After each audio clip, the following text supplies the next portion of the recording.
Shibun ngala kendo ki thay samla ki ba pha breu ber ki ba nang riamba ya ki nga isi ya ki nga da ijli watang iwe rungam imon ya ki nga kwa iba tipsi nga kwa iba bajnglong iba shi sur kumapi wat haka kop kapong compare la pi sao ngap compare la pi sem jan ngam kwa iba nang lifestyle nga kwa para nong kendong na nong kendong na nong kendong na nong kendong na nong kendong.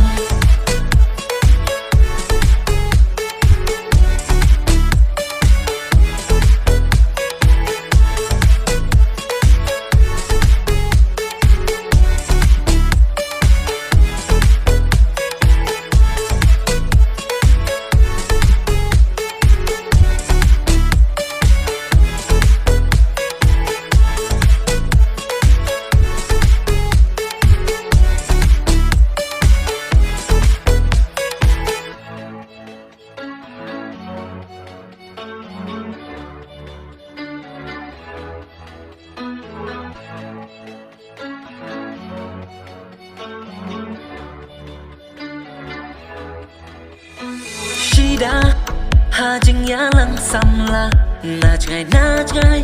ni ya kran ya kana ni snow let run wat tang ban bat kakti ni ya kabrem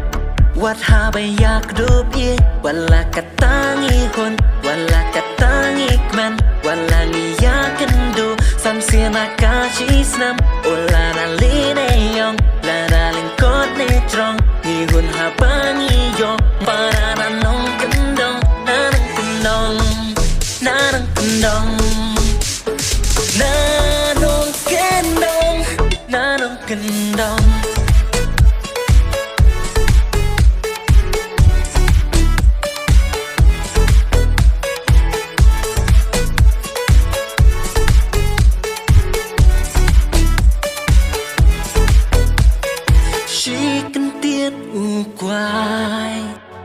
Ngiadak marshi teng